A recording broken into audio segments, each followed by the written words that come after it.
Ladies and gentlemen, the wait is finally over, and it is showtime here in Atlanta, Georgia. Welcome to Backlash. A great show is lined up tonight where all of the Raw titles will be on the line. And ladies and gentlemen, we got a huge main event steel cage match between the monster among men, Braun Strowman, and the destroyer and #1 contender, Samoa Joe. Tension has been building lately between these two, and that's a match that you're not going to want to miss. Tonight, there will be a steel cage and no escape. But we're going to get things kicked off with a rematch that we seen on Raw just a couple of weeks ago. We got the top 1% EC3, and he's going to be taking on the artist, Shinsuke Nakamura. Just last week, Shinsuke Nakamura had a match against a debuting Drew McIntyre, the Scottish Psychopath. And the Scottish Psychopath, he put up one hell of a fight. Do not get it wrong. Do not get it twisted. In the end, though, the artist proved once again why he is one of the top people on the red brand.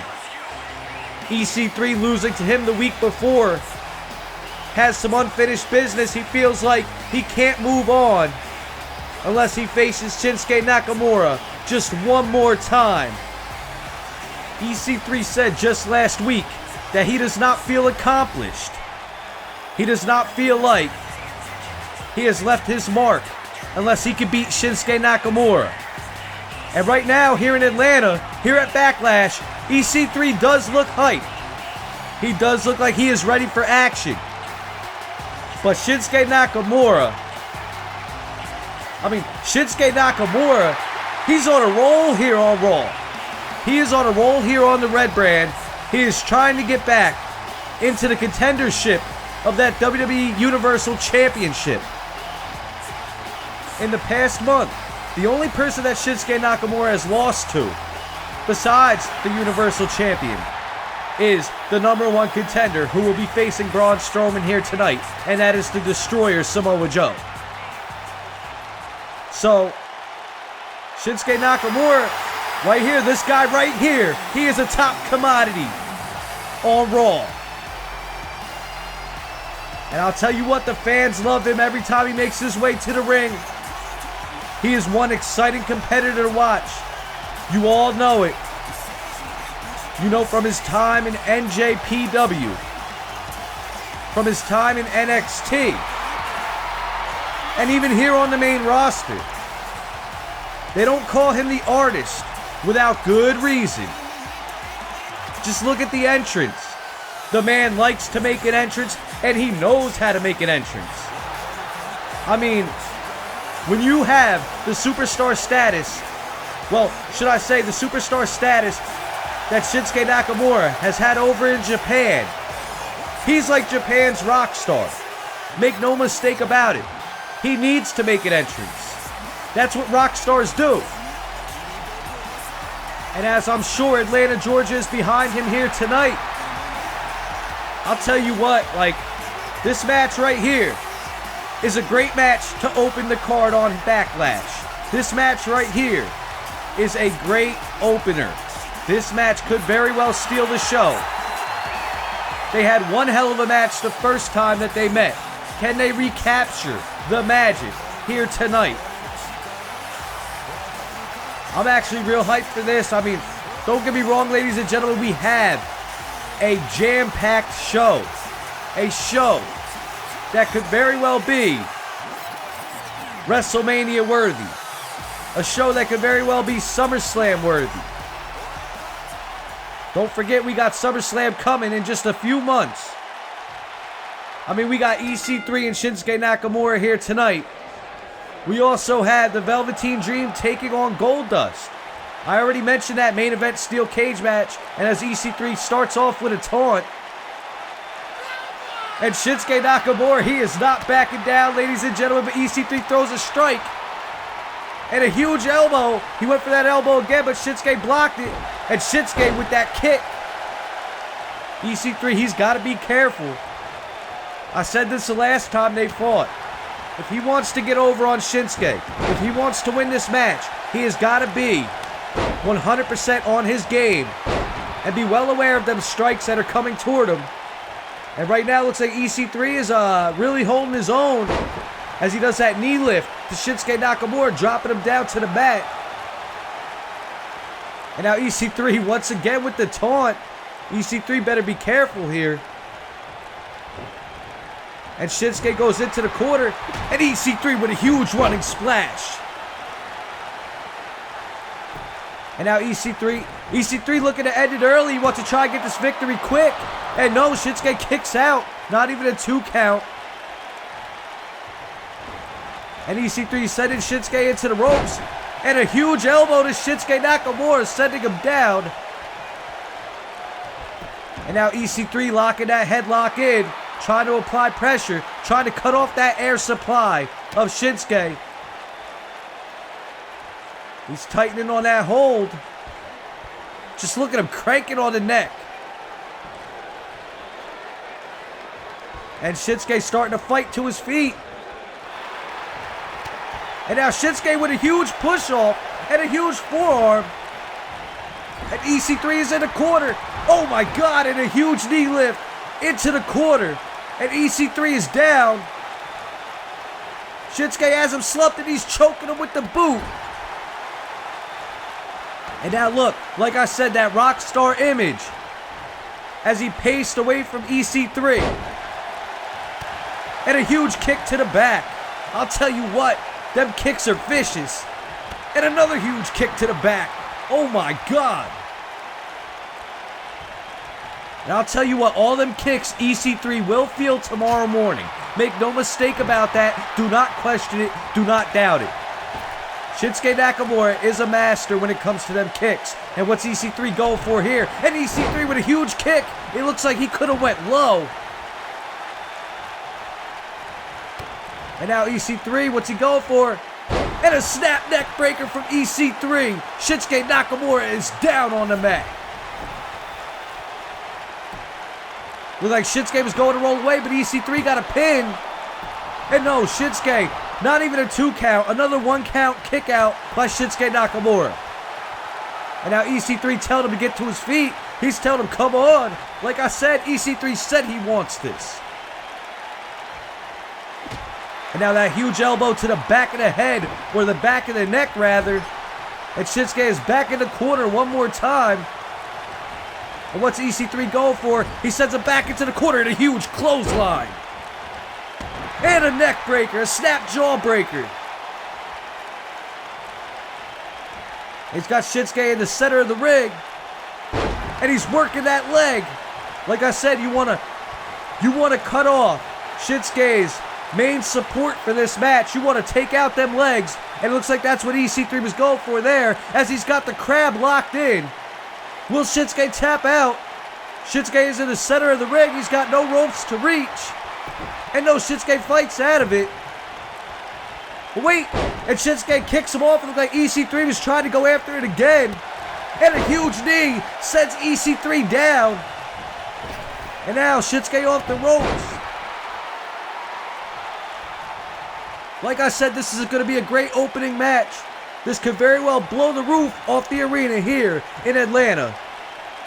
Looks like Shinsuke going for that powerbomb, but no, EC3 quick to fight out. And now EC3's got Shinsuke up. And a huge power slam from EC3.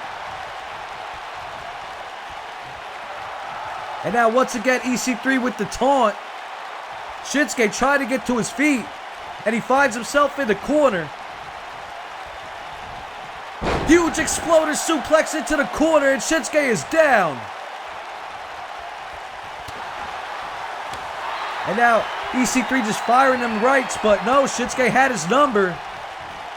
And Shinsuke just dropping the back of that boot right across his back. And now it's Shinsuke going for the pinfall. 1. And no, EC3 kicks out. Not even a 2 count for EC3. I would have to say, the longer this match goes, huge kick to the back. Brutal, just brutal. I would have to say, the longer this match goes, the more it would favor Shinsuke Nakamura. And Shinsuke Nakamura with a clothesline setting EC3 down.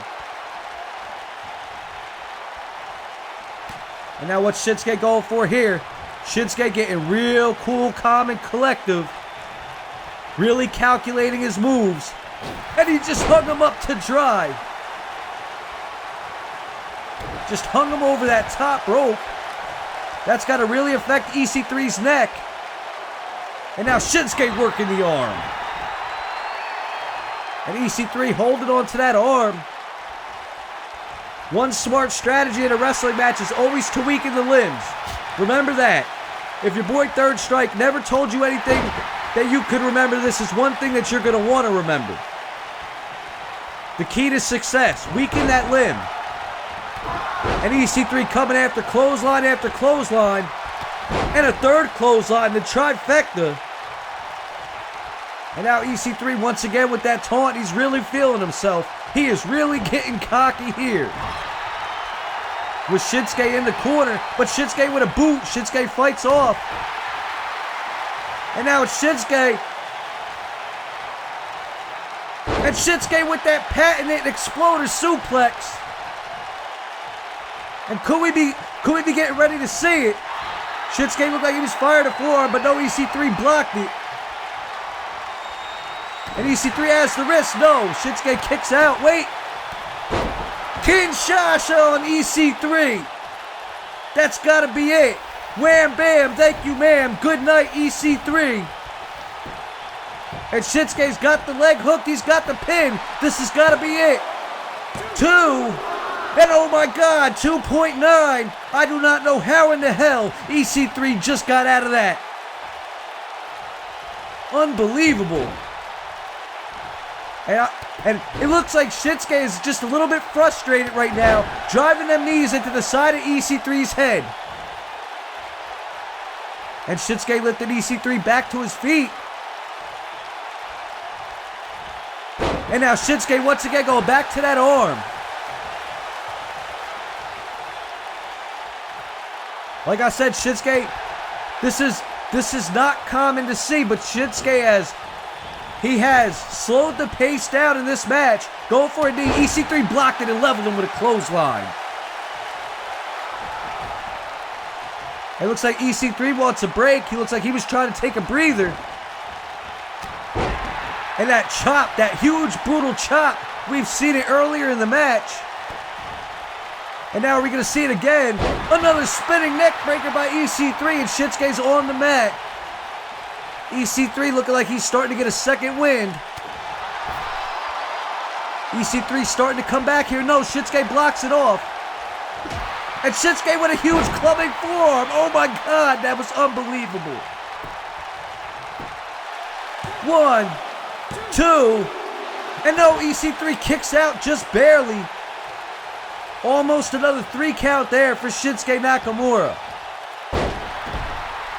And that huge release German suplex. That could have gave EC3 the momentum that he needs. And now Shinsuke off the ropes. And Shinsuke to the back.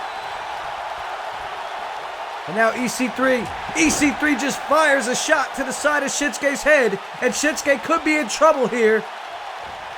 No, Shinsuke fights out. Shinsuke with a block and a huge forearm. And Shinsuke going for a roll-up. Could this be it? And oh no, just barely. EC3 just barely made that 3 count. Shinsuke almost got this one off a roll-up. And now Shinsuke with that knee to the back. Remember, it was a roll-up that beat EC3 2 weeks ago. Shinsuke Nakamura trying to go to what he knows. And that release suplex by EC3. Shinsuke tried to get the victory with that roll-up one more time, like he did 2 weeks ago, but it didn't happen.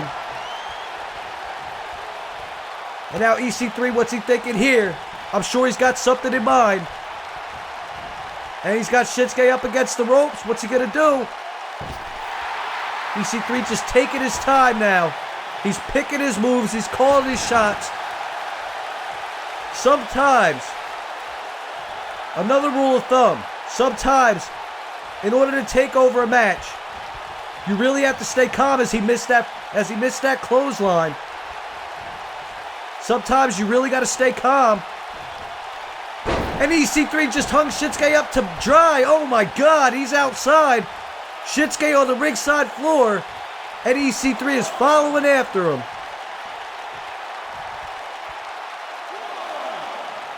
Referee counting.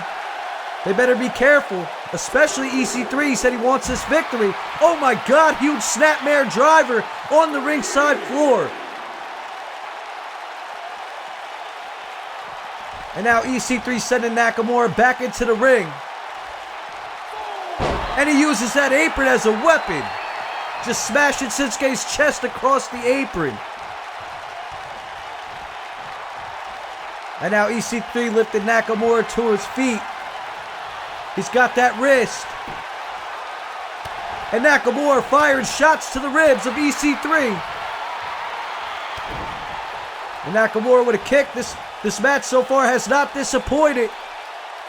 And there we go. Nakamura lays him out. And now Nakamura going to the middle rope. What's he thinking here? And he wants EC3 to stand up. He's telling EC3, get to your feet.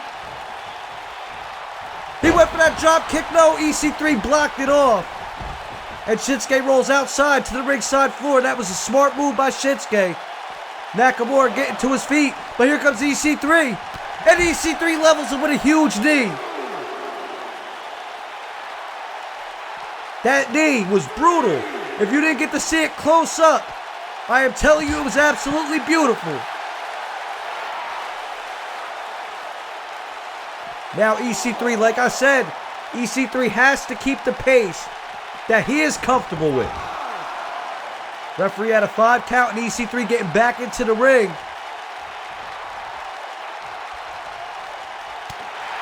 And now EC3 just firing them shots. Oh my God, back and forth, back and forth. Somebody called a firing squad. Kinshasa, no! Oh my God, EC3 just blocked the Kinshasa, and he's got the STF locked in. Shinsuke Nakamura is reaching for the ropes. Shinsuke trying to get the ropes, but he's inches away. Oh my God, and Shinsuke Nakamura has just tapped out from the STF. EC3 pulled one off right there. Oh my God. EC3 just picked up a beautiful victory here. He said he needed this win, and I'll tell you what, love him or hate him, you gotta respect him. That was a beautiful, masterminded counter on the Kinshasa.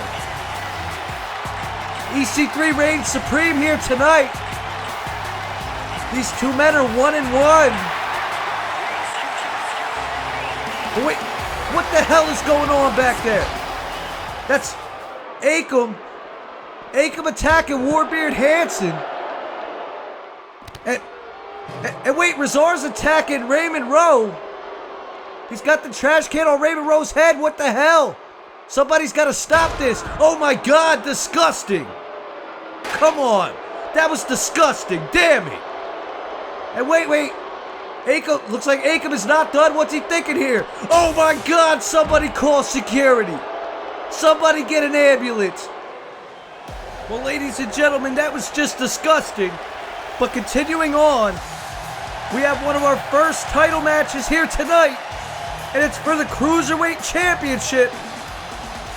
These two men are no stranger to one another. They have fought countless times. You got Pete Dunne, the Bruiserweight, and he's going to be taking on the big, strong weight. And Ric Flair, oh my God, that is a smart move right there. Very smart move by the Raw General Manager Ric Flair. The Nature Boy is banning the rest of the VCC from ringside. He told them they're going to have to watch and show their support backstage via TV monitor. And to tell you the truth, I don't blame him. Because if you think about how Pete Dunne lost the Cruiserweight Championship to Tyler Bate earlier in the month.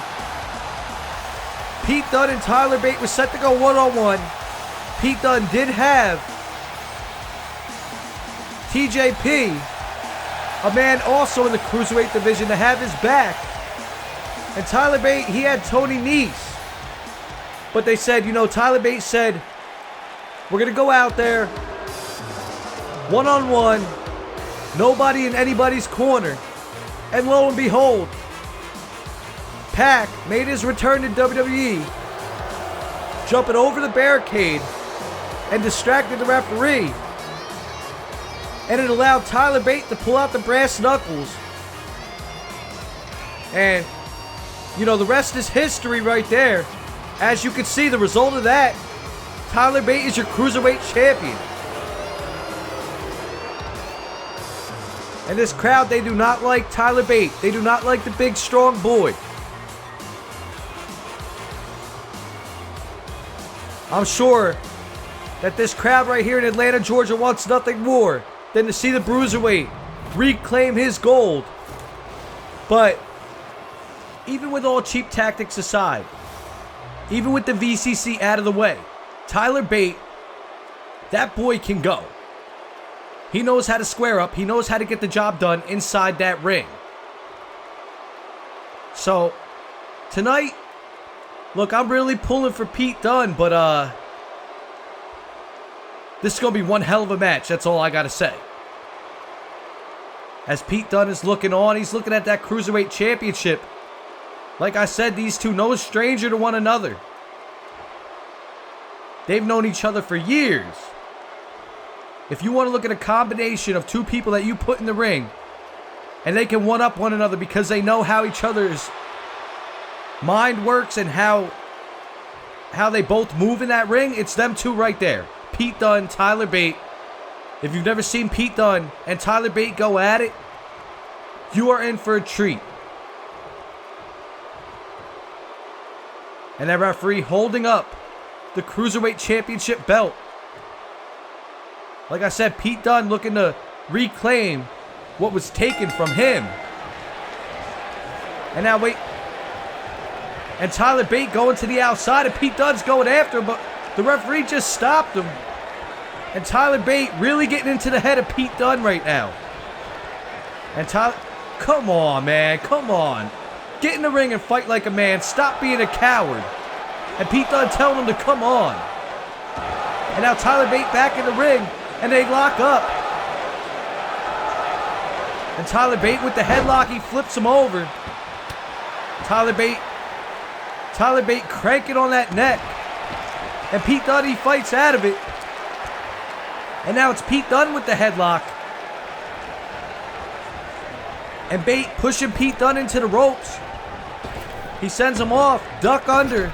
And Tyler Bate with that boot just levels Pete Dunne to the mat. And now Bate went for a shot, but no, Pete Dunne countered it. And now Pete Dunne firing them shots.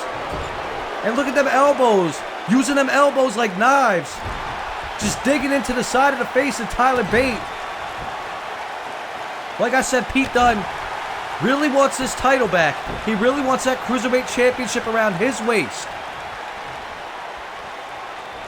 And Tyler Bate with a counter.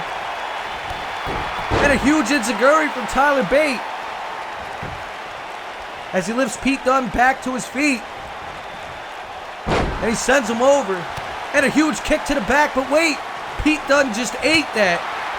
And now a forearm. And another forearm sends Tyler Bate down to the mat. And now Pete Dunne dragging Tyler Bate into the corner. And Dunne locking a submission hold in here. Tyler Bate trying to fight out of it, but I don't know. Wait. And a huge drop by Tyler Bate. Tyler Bate fights out of submission. And now both men back to their feet. Pete Dunne into the ropes. He springs off. Duck under. And another huge boot from Tyler Bate. Bate taking control of this match early. Looked like Bate was going for that chop, but no, Pete Dunne, he fought out of it. And now another forearm by Dunne. And now Dunne going to work on the arm. And a huge stomp to the back. Like I said, this man, Pete Dunne, is brutal. Pete Dunne's starting to work on the limbs. Remember what I said earlier in the match with EC3 and Shinsuke Nakamura.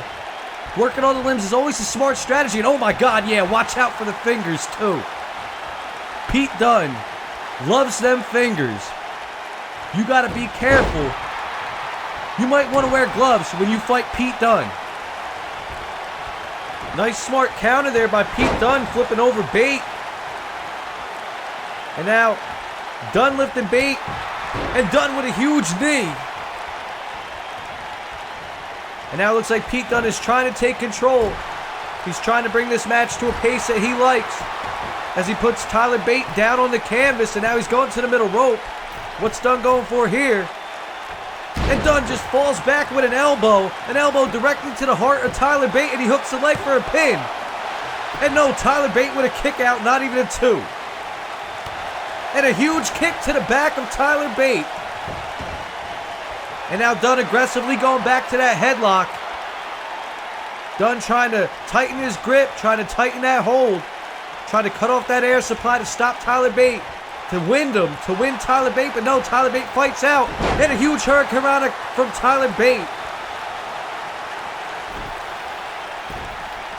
And now what's Bate gonna go for? He just put Dunne into the center of the ring.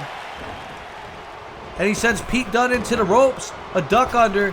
And a leapfrog from Tyler Bate. And once again, that's a third huge boot from Tyler Bate.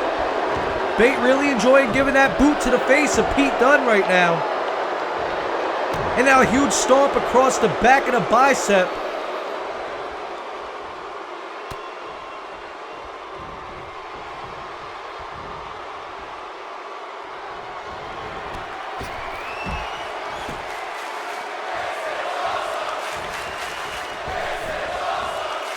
And a huge suicide plunger from Tyler Bate. Pete Dunne is down. He's on the ringside floor. And a little trash talk. Tyler Bate going heavy on that trash talk. And now what's Bate going for? And Bate just launching Pete Dunne face first on the top of the barricade. And a huge super kick to the side of the face. This crowd right here really not liking Tyler Bate. Really showing that they do not like the Cruiserweight Championship right now, as the Cruiserweight Championship goes for a pin. And no, Pete Dunne early kick out. And then Bate just drops Dunne back to the canvas. Like I said, these two could go all night, a standing shooting star. And Bate for another pin. And no, Pete Dunne with another early kick out. Pete Dunne will not be denied. The resiliency on Pete Dunne is crazy right now. And a huge Shining Wizard from Tyler Bate. Right now, this match has been all Tyler Bate. Pete Dunne needs to get back into the driver's seat. As Bate is up on the top rope, what's he looking for? He's looking to go airborne. And a huge drop kick, but no, he misses it. And now Dunne rolling Tyler Bate into the middle of the ring. And once again, he's starting to work that arm and deliver the stomps. They don't call him the Bruiserweight for nothing. And once again, with them fingers, like I said, you got to watch your fingers around Pete Dunne. What's Dunne thinking now? And a huge boot from Dunne. Trying to return the favor, a little bit of payback here. As he's now got Tyler Bate in the corner. And Dunne putting Bate on the top rope. Could we be seeing a superplex or something?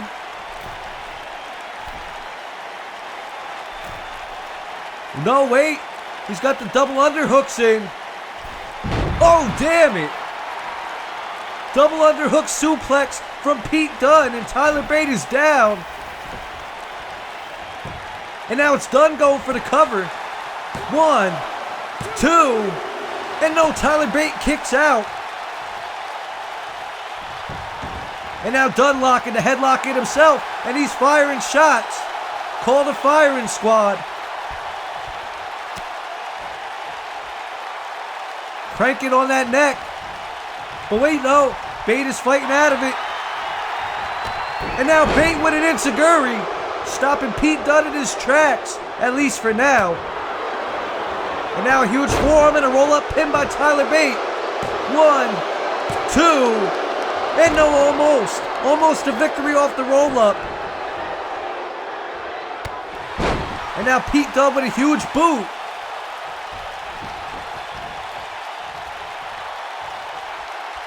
Pete Dunne, I don't know what he's thinking here. Like I said, so far, from what I'm seeing, Tyler Bate has been giving it to Pete. And now it's Dunne choking Tyler Bate up against the top rope. And he just lets Bate drop.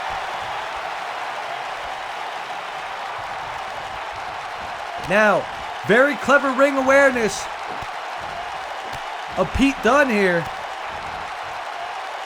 as he made sure that he brought Tyler Bate back into the middle of the ring. And now he begins to work the arms. And once again, the fingers, ladies and gentlemen. You know, every time I see that, it cracks me up. And now Bate in the corner. And once again with them elbows just like knives. This crowd really hyped. No, Tyler Bate shuts it down. Looked like Pete Dunne was starting to come back, and you hear the momentum shift in the crowd. Tyler Bate springing off the middle rope. Oh my God, huge European uppercut. Beautiful, right on the money. And now Bate going to the top rope. It looks like the big strong boy is gonna fly. He's telling Dunne to get to his feet. And oh no, Bate got denied. It looked like he was going for that cartwheel kick from the top rope, but no, Pete Dunne had his number. And a huge sit-out powerbomb from Pete Dunne. Now, a smart man probably would have went for the pin, but it looks like Pete Dunne has something in mind here. And no, Tyler Bate with the counter, huge forearm. And now Bate sends Dunne into the corner, and a disgusting European uppercut. And now Bate just driving that elbow into the heart. He's picking Dunne back to his feet. Dunne caught the leg, and a huge clothesline from Pete Dunne completely levels Tyler Bate.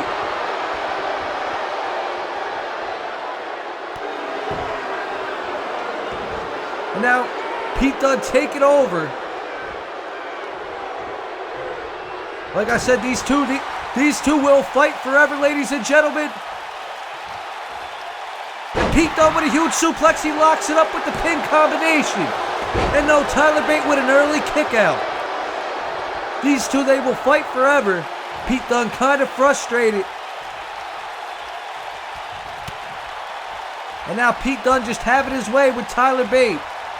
Like I said earlier in the match, it was all Bate's match, but Pete Dunne starting to come back, and a huge clothesline sends Tyler Bate outside the ring. And like a predator stalking his prey, Pete Dunne is on the apron, and he kicks Tyler Bate. Wait, Tyler Bate just threw Pete Dunne off the apron. And this crowd, they did not like that one bit. They got caught up in the exchange. And oh no, Pete Dunne into the steel steps. Pete Dunne just took a ride. He might be hurt here, ladies and gentlemen. Hitting them steel steps, that's no laughing matter, I'll tell you that. And Tyler Bate, what's he looking for? He smashes Pete Dunne's chest across the apron. And now he follows back in, trying to keep the pressure on. Bate is at the top rope. He looks like he's getting ready to fly. And a 450 splash. Tyler Bate is hurt though. Wait, he's got the pin. 1, 2, and oh my God, that was so close.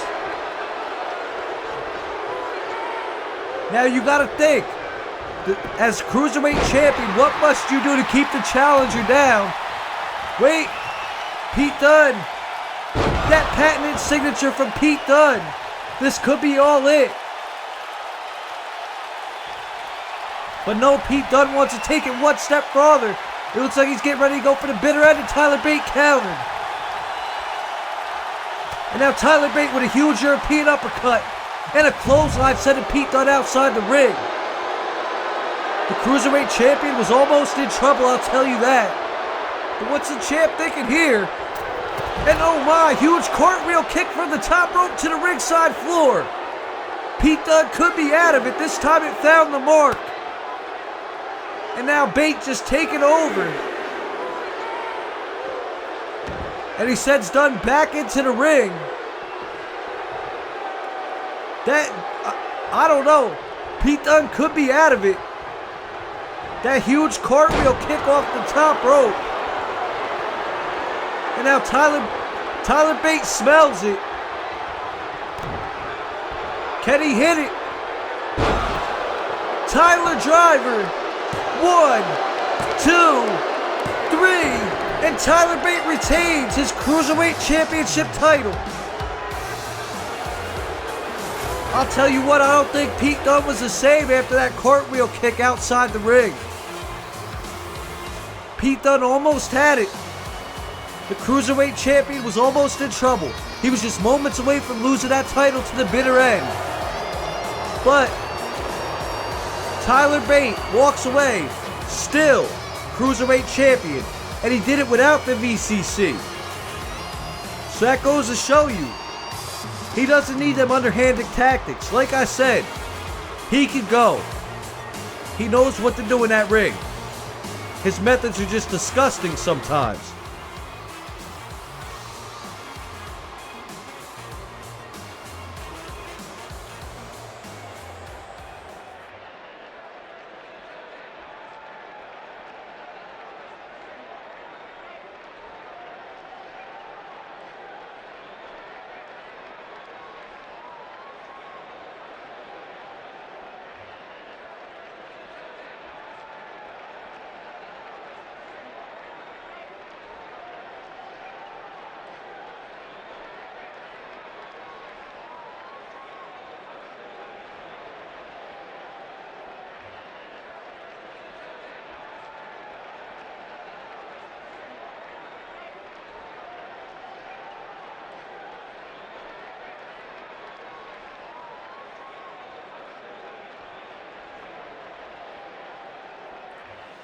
Well, folks, out of all the matches that we have here tonight at Backlash, this is one that I am most excited about. We got the Velveteen Dream taking on Goldust.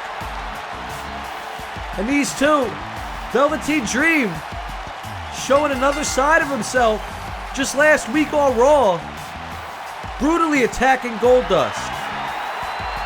I don't know what was going through his mind. To me, it started out as fun and games. Velveteen Dream, he was coming out to the ring, he was scoping Goldust out, saying that he wanted to make him better. Goldust was ignoring him, but in the end, Velveteen Dream wants Goldust to say his name. You know that the Velveteen Dream loves to hear people say his name. But folks, let's talk about what we just seen a little while ago. Dana Brooke in the back. She wanted to be the Queen of the Ring tournament. And Ric Flair, he shot her down. Telling her that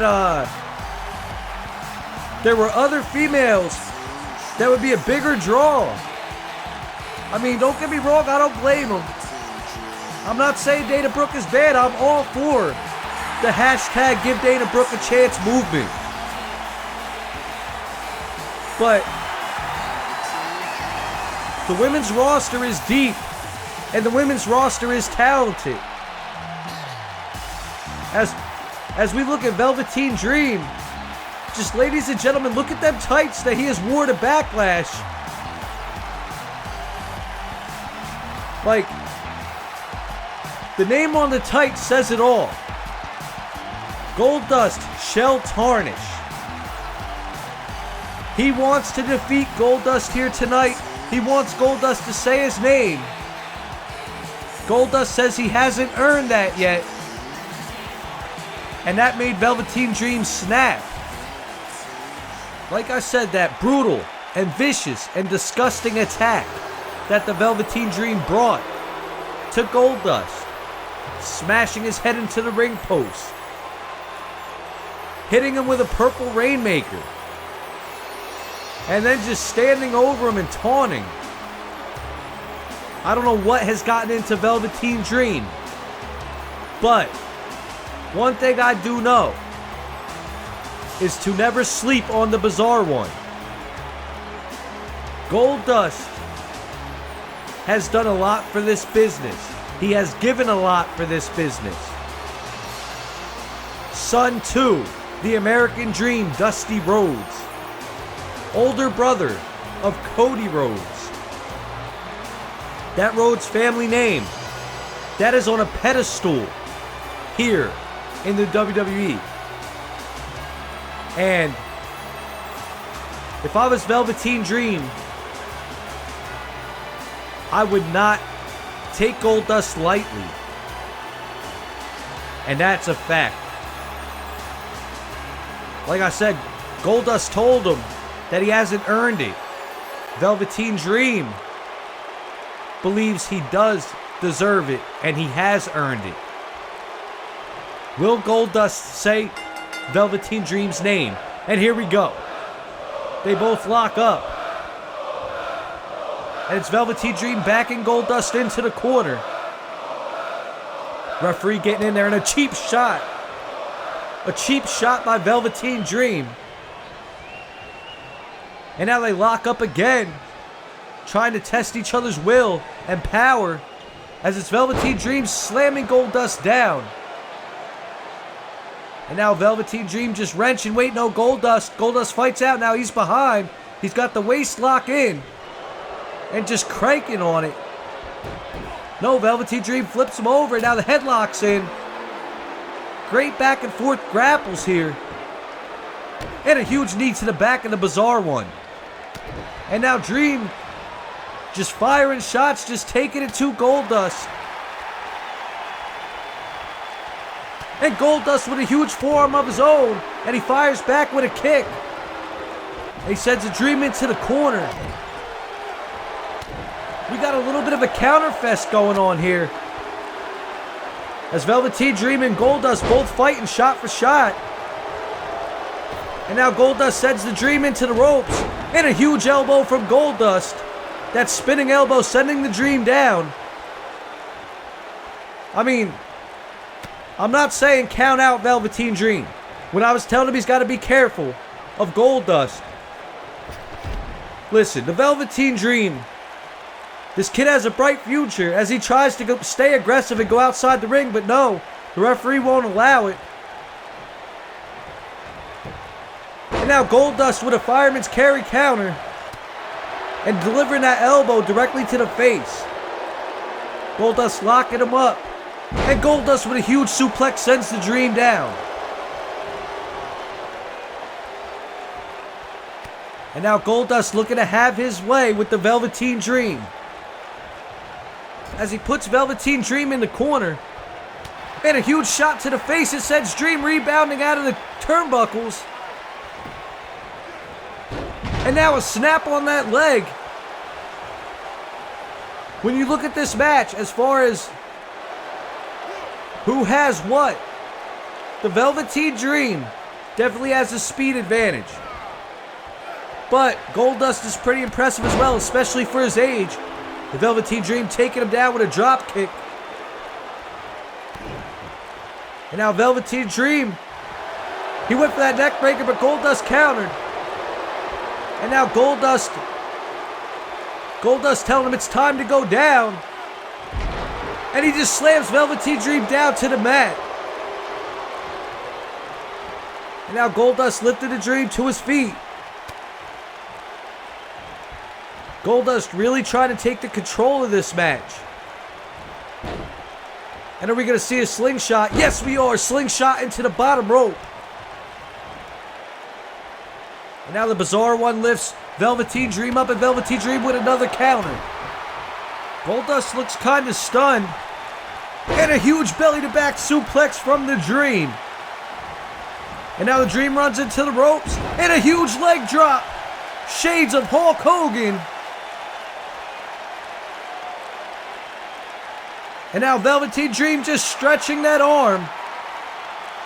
Trying to keep the momentum going. Trying to stay aggressive. Trying to weaken Goldust down. And just cranking back.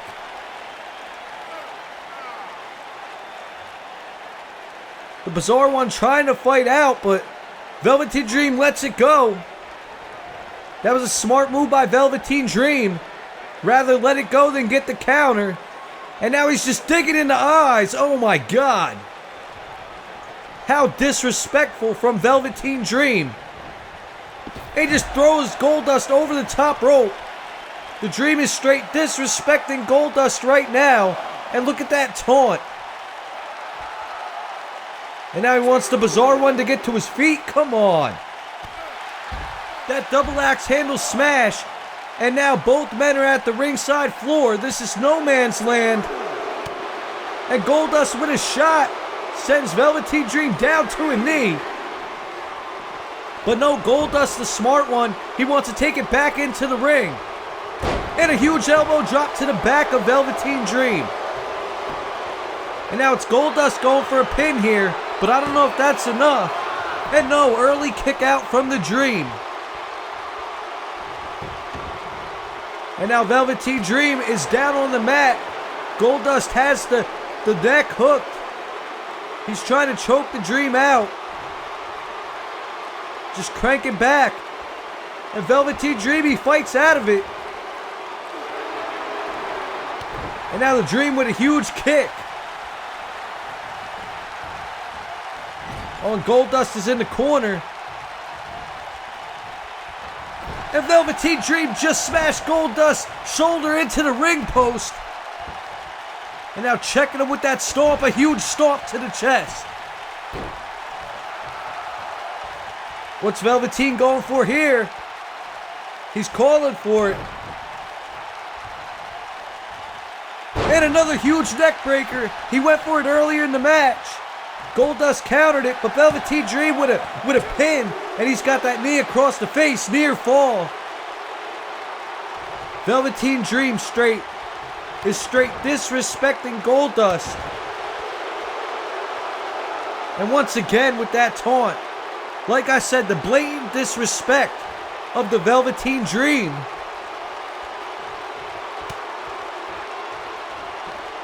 As he's got Goldust pretty much taking him wherever he wants him. And a huge cartwheel Death Valley driver from the corner. And could we be getting ready to see it? Looks like we might be seeing it. Purple Rainmaker, no water in the pool. And now Goldust. Goldust with a neck breaker. You gotta think, if he would have hit that Purple Rainmaker, it would have been over. And no, near fall. Goldust almost picks up a win here. As he lifts the Velveteen Dream up. And he just rocked him. A huge snap suplex. And now Goldust, as you can see, that one little miscalculation from the Velveteen Dream. Goldust is now in the driver's seat. And now the Dream is in the corner. Middle rope for Goldust, and a huge middle rope bulldog.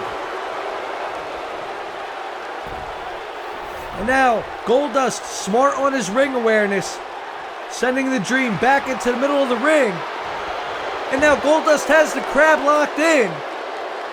Very smart strategy from the Bizarre One. His veteranness coming into play. I don't even know if veteranness is a word. And a huge shot to the gut. That rocked him. Oh my God. Like I said, all match, Dream has been disrespecting the Bizarre One. And now Goldust in the corner. And I don't know what Dream is thinking here. He's got Goldust up on the top rope.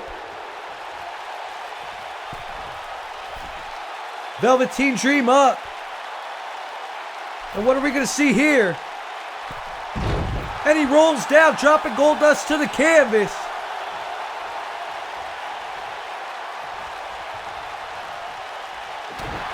And huge shot by the Velveteen Dream. Looked like he was going for a German suplex, but no, Goldust counters out. And now Goldust has the Dream in the corner. And wait. Oh no. Vintage Goldust on display right here. Shattered dreams to the Velveteen Dream. Velveteen Dream's dream may have just been shattered. And no, Velveteen Dream. Velveteen Dream has the rope. Rope break, and the ref has seen it. And now Goldust. It looks like Goldust is trying to put the nail in the coffin right here. And no, Velveteen Dream with a crafty counter. And now Goldust using the ropes as a crutch. And what's the Velveteen Dream thinking? He's taking his time. And he clotheslines Goldust outside the ring. And quickly following, once again, he's like a predator that smells blood. Like a shark in the water. Oh my God. It's almost like we're about to see a repeat of what happened last week. Remember, like I said, the Velveteen Dream. That aggressive attack last week. And oh my God, a brutal boot to the side of Goldust's face. And now the Dream getting back into the ring, stopping the count at 6.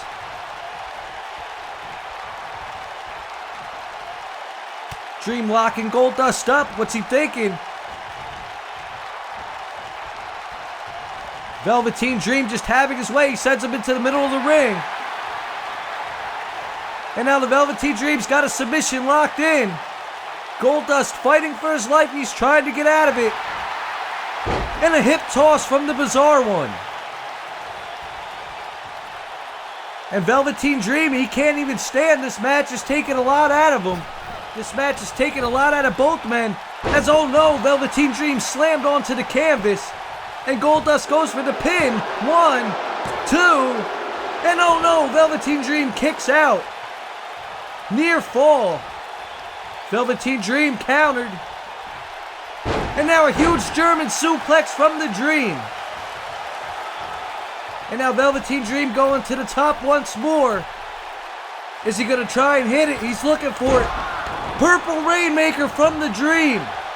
1, 2. And Velveteen Dream wins it. He picks up a huge victory here tonight at Backlash. But still, Goldust did not say his name. And I don't even think the Velveteen Dream cares about that.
Well, Samoa Joe is going to get a chance to back up all that talk here later on tonight in the main event. But now we got our whip. Wait. Well, I thought we were going to have our WWE Women's Championship match. I don't know what the New Day exactly is going to be doing out here because I thought the Tag Team Championship match was canceled. After what had happened to the War Raiders at the hands of the Authors of Pain, I mean, they're not cleared, so... But either way, regardless of that, Kofi Kingston, Big E, Xavier Woods, the New Day are all on their way to the ring. And I'm excited. I mean, regardless of whether they have a match or not, it's good for the New Day to grace us with their presence. It seems they're here in Atlanta, Georgia, and it seems they got something in store for us. You know, the New Day is always exciting. They always love to have fun. Boxes of cereal, throwing pancakes around, everything. Making snow angels in the ring. Listen, nobody in the WWE knows how to have fun like the New Day does. I mean, our WWE Tag Team Championship match got ruined here tonight by the Authors of Pain with that vicious and disgusting attack backstage on Hanson and Rowe. Hanson sent to the hospital. I'm sure Rowe is not at 100% neither. After taking that steel chair shot to the head with that trash can over it, that was just disgusting. But either way, well, it seems Kofi Kingston has a microphone, and let's see what he's got to say.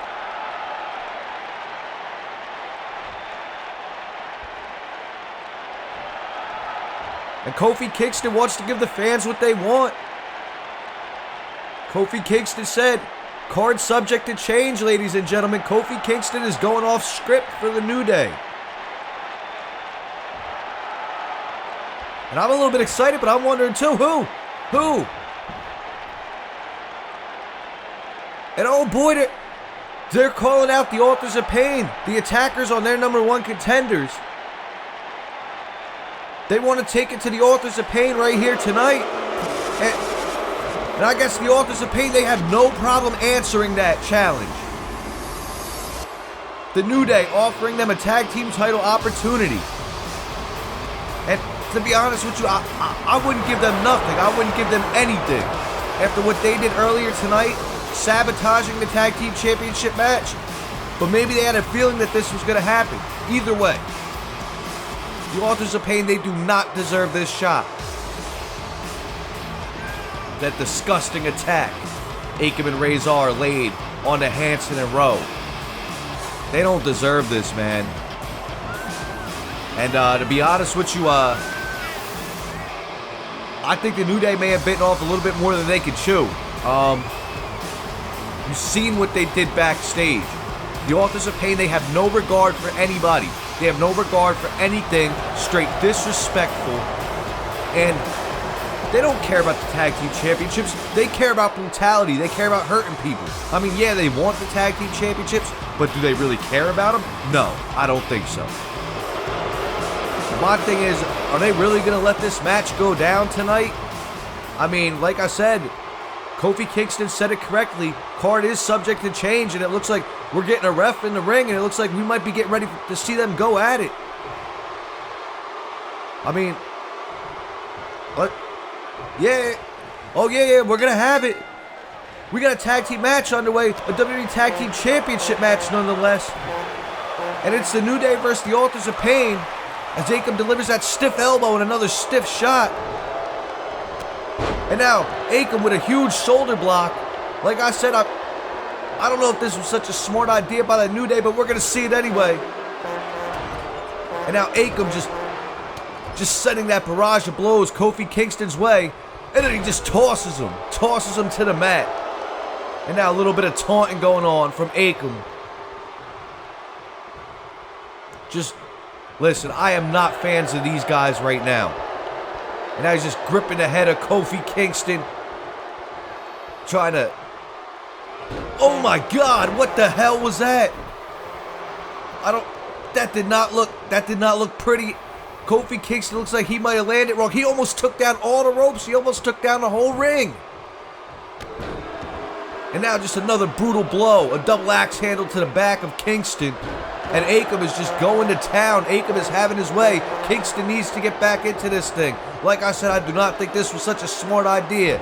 The Authors of Pain They are obviously in a vile mood tonight after what they just did. And wait, no, Kofi Kingston starting to take over again, using them boots, planting them across the face of Akam. And wait, he flips over, and a huge DDT from Kingston, taking over, getting back into the driver's seat of this match.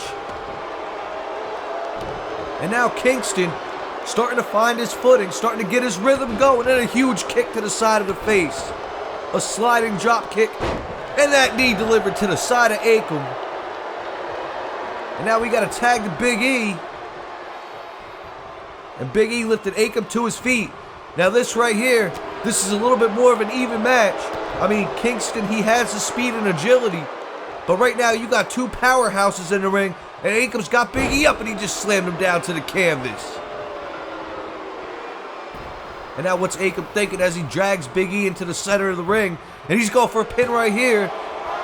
And no, Big E kicks out. I thought he was going to get a 2 count, but no, Big E kicks out, not even a 1. And now Akam firing that shot, and Big E firing back. Blocked off the shot. And a huge shoulder block sends Akam down. And now Big E lifted him back to his feet. Like I said, you got two powerhouses now. So the playing field is a little bit more even as Akam just delivers that boot to the face. A nice counter out of the corner. And now Akam lifted Big E over his shoulder. And oh my God, a lawn dart right into the top turnbuckle. And now wait, we got a roll up right here by Akam. You don't see that often. And no, Big E kicks out. Akam tried to steal one. And now Akam sending Big E back into the ropes again. And just sandwiching him in between the turnbuckles. Like I said, the Authors of Pain, I stand by it. They do not deserve this match. What they did to the War Raiders, that was just disgusting. And Big E just slammed him down. But no, even what I'm saying, that was disgusting. I'm saying that they don't deserve the match. I'm not saying that they are not good candidates for a tag team championship match. For what they did, they don't do it. For what they did, they don't deserve it. Their actions. And now Akam slowing down the pace right now. And what's he thinking here? He's putting Big E into the corner, and we got a tag to Razor. Now we're going to see a little bit of tag team action, a little bit of working together as they drive their knees into the stomach of Big E. And they just slammed him down across their knee.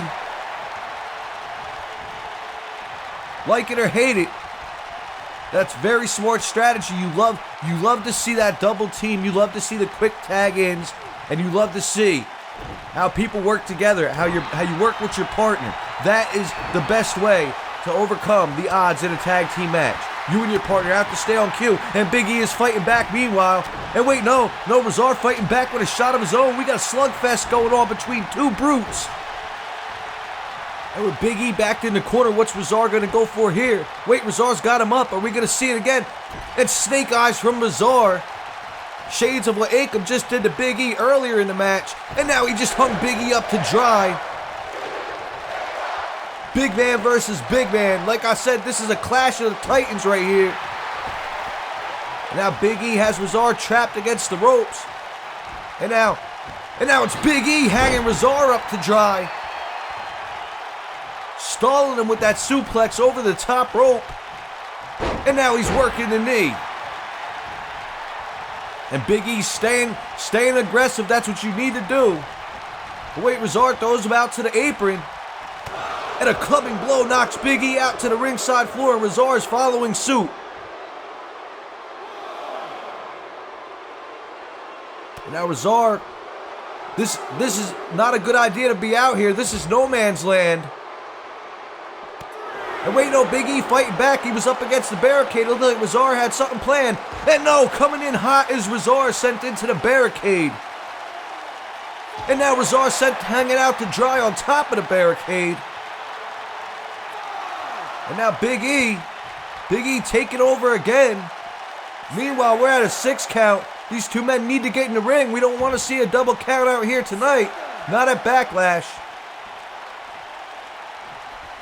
And Big E, what's he going for here? Oh my God, huge splash by Big E across the apron on Rezar. Rezar just collapsed outside the ring, falling from the apron to the ringside floor. That was brutal right there. And wait, Rezar's got him up. What's Rezar going for now? And Rezar just smashes Big E's back against the barricade. These men need to get in the ring. This brutality that is happening at ringside right now is crazy. And now finally Rezar throws Big E into the ring, but he has to come back in, and he does. A little bit of outside action right there, and I'll tell you what, that outside action had you on edge, and a huge belly-to-belly suplex from Big E. And now Big E, what's Big E going for here? Big E's going for it. The big splash on Rezar. This could be it. Big E going for the pin. 1, 2, and no, Rezar kicks out. It was almost over. The New Day almost retained. And now Big E locking in that hold. He's got that neck cranked. He's got that headlock in. But Rezar fighting out of it just as quick as it got locked in. A double set of elbows. And now STO drops Big E down to the mat. Rezar just took a lot of damage. He needs to make a tag to his fresh partner, and Big E fighting back. I'll tell you what, both of these men, it looks like we're going to see a big ending. Oh my God, big ending from Big E. This is it. This has got to be over. He's pulling Rezar to the middle of the ring, and you got to think this is it. Nighty-night, Rezar. Thanks for coming, Authors of Pain. And no, Akam with the save. And now all hell is breaking loose here. Kofi Kingston just sent Akam out of the ring. And Big E looks like, and we're going to see a tag right here. Big E makes the tag to Kingston. What we got going on here? And Kingston into the ropes. And a huge boot to the side of the face, or a knee rather. And now it looks like Kingston is really feeling it. He's telling him to get to his feet. He's really taunting this crowd. He's getting them hyped right here in Atlanta, Georgia. And now what's Kingston thinking about here? He's got the grip. He's trying to control the movement. And he sends Rezar into the ropes. And a leapfrog. And a huge elbow from Kofi Kingston. And now Kofi Kingston looks like he's going to go airborne. He's at the top. The kid is getting ready to fly.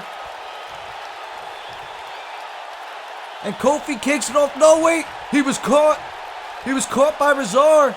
And Rezar's got him over the shoulder. And oh my God, brutal from Rezar. That almost looked like a big ending itself. 1, 2. And oh my God, I don't know how Kofi Kingston kicked out of that. That was so close. And these fans, they're really not liking it. It looks like the Authors of Pain had just taken over this match. And what's Rezar thinking? Giving a little bit of taunt, drawing a little more heat. And he's going to lift Kofi Kingston up in that powerbomb. But no, wait. No, Kofi Kingston fights back. He fights out of it. And a huge Trouble in Paradise from Kingston. This has got to be it. And Kingston takes out Akam. Kingston could have this thing in the bag. He's pulling Rezar to the middle of the ring. Kingston could have this. This could be all over. Nighty-night for Rezar. 1, 2, 3, and yes, the New Day retains. The New Day retains our Tag Team Championship belts here tonight. And they get a measure of payback on the Authors of Pain for the War Raiders. Like I said, the Authors of Pain had sabotaged the WWE Tag Team Championship match. But no, not tonight. We will have a Tag Team Championship match. And the New Day comes out victorious. Unbelievable.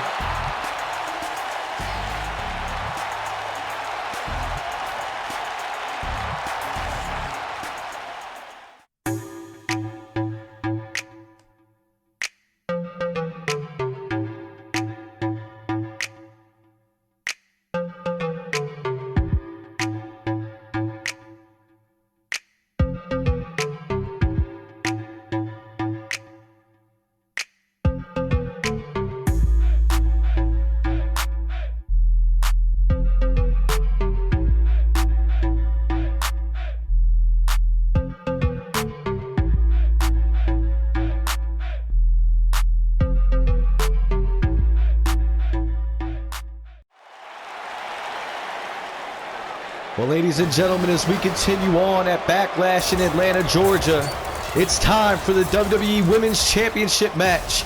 And I have myself a guest commentator at the commentary table.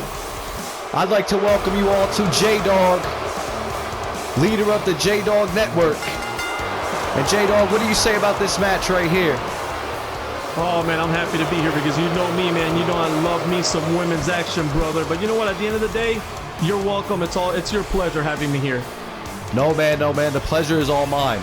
Anyway, right now we got this. It is. Anyway, right now we got this match between Shayna Baszler and Ronda Rousey. Now, Ronda Rousey and Shayna Baszler, they met at Night of Champions in the finals for the WWE Women's Championship. And Ronda Rousey walked out on top. She took the victory. She's the women's champion, obviously, but Shayna Baszler's still holding a grudge. What do you got to say about their history? Yeah, man. I mean, these guys. I mean, their long history. You talk about history, man. Their parallel, their careers. They've never crossed paths really in UFC, but I would say that Shayna Baszler maybe has a chip on her shoulder when it comes to Ronda Rousey, because everybody sees Ronda Rousey as the one that brought women's MMA, you know, was a leader in its early development. But actually, a lot of people see Shayna Baszler was competing. I would say it was about 7 years, if I'm correct. She was 7 years already a pro when Ronda Rousey joined MMA in 2010. And Shayna Baszler was regarded by many circles as a pioneer of the women's MMA movement in a time where women were not allowed to be in MMA, man. So Shayna Baszler, man, this goes way back, third. Yeah, man, I'm telling you, this was waiting to explode. I mean, if you think about it, these two women, these are 2/4 of the 4 horsewomen of MMA. Yes. Like, I mean, think about what they accomplished in MMA. Think about what Ronda accomplished in MMA. And Ronda, you know, she had some bold words for Baszler, you know, a couple weeks ago. She, you know, she told Baszler that, regardless of what people may think, regardless of what Baszler may think, Baszler will always be in her shadow. And I think, you know, Baszler, you know, yes, she looked at that as a real low blow, especially with the history that you've been saying. You know, and she took to her, attacking her backstage, and boy, I'll tell you what, yeah, this match. That's what I'm saying. That's what I'm saying, third. It wasn't just here, like way back in Europe. She has to have that chip on her shoulder. Not only here, where Ronda's a champion, heralded here in WWE, but then before that as well, man. In MMA, I mean, the notoriety that Ronda Rousey got, and Shayna did it and all, man. And if we could look real quick at their records here, I have actually their records pulled up, and Ronda Rousey was in 14 matches. She had 12 wins, 2 losses, and 3 of them by knockout, 9 submissions. Shayna Baszler was pretty good her damn self. She had 26 matches actually in MMA with 15 wins but 11 losses. So there you go. And she put away almost everybody by submission, man. 13 submissions, and both these women can make each other tap out in this match, third. Oh yeah, I'm telling you, you either got that arm bar or you got that, and excuse me if I'm saying it wrong, but the Karafuda clutch. I believe that's who it is. I believe that's what it is. I think you're saying it right. We could both be wrong, and then we'll look like idiots on here, but whatever. I'm sure someone will let us know about that. Oh, yeah, of course. But it looks like both women are ready to go. You know, like I said, yeah, I'm ready. I'm pumped for this match because, like you said, it could be a submission match all the way as they both lock up in the beginning. Ronda's got the wrist. Nice, beautiful chain wrestling here to start off, third. Yeah, I'll tell you what, like we were saying about their MMA background, you know, they're good with the grapples. If they can get you on the ground, they could probably lock a submission in from anywhere. And I think it's funny because both women, I guess, would be similar, right? They both want to go to that ground game. They both want to go to those submissions. So what do you do there, man? What game plan do you have on defense if you're both of these women? We know their offense. What can you do? I mean, you're kind of looking in a mirror, right? Yeah, I mean, I would say so. I mean, don't get me wrong. As far as fighting styles go, yes, they're both technically sound on the ground. They're both technically sound with the submission. They're both fighters. You know, and when you look at it, Rousey, you know, she's the women's champion here, but let's not make a mistake about what Baszler did. Yeah, as you see that taunt from Rousey. You see Rousey, man, she doesn't mind getting in your face, man. Neither of these two women are short on charisma, on cockiness, man. Bravado. They'll get in your face. They'll let you know. Oh yeah, now look, they're kicking your ass. look at Baszler. There we go. It's what we talk about. They're trying to one-up one another. Yeah, it looked like Ronda Rousey had a stomach ache there. It wasn't from something she ate. It was called Shayna Baszler. That's what it's called. That's where your stomach ache is. And now she's back in control, third. Yeah, Shayna Baszler, very rough when it comes to being in the ring. She will throw you around. She doesn't care. She has no regard for her opponents. And I think Rousey knows that. Who do you think has a stronger strike game? I guess we're talking about the grappling. Who do you think has a stronger strike game? Or are they pretty even there as well? Honestly, to tell you the truth, I think Baszler would have the one up on her when it comes to that.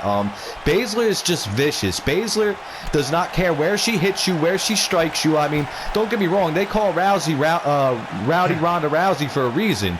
But Baszler, like, even in her time in NXT, as you see her just driving them knees, that's exactly what I'm talking about. Just as you're talking about, I think you're right. She has more of that. I mean, not that Ronda doesn't have a killer instinct, but Shayna Baszler has more of that mean streak in her, you know? Yeah, definitely. As they're both outside of no women's land, and yeah, once again with the one up. No women's, like, look at you being politically correct. And a vicious reverse DDT onto the ringside floor. There you go. That's WWE style, man. And see, like we were saying, just look at Baszler, just being aggressive, slamming her head into the post. Yep, you're right. You saw Ronda Rousey, and then we start off with chain wrestling. They're there on the ground, but now, yeah, she's taking it to the streets, man. Shayna Baszler. Oh, I think you hit the head on I think you hit the nail on the head there, buddy. Yeah, I would say so. And oh my God. Oh my goodness. But you got to win the championship inside that ring. And stomping right on her face. All right, and back in the ring, man. Like I said, this is where you have to win the championship. I mean, she did her damage outside, but you need to get her in the ring. But Ronda here turning things around. Ronda turning the tide, and you know she could do that. She's done that often in her time in the ring. Yes, sir. And you know what? Pick me a winner here, third. Pick me a winner. You know, it's kind of hard to tell. I mean, as Ronda's just whipping Baszler around now, and she's got that arm, but it's kind of hard to tell because, you know, Shayna Baszler, she is brutal. She really wants the title.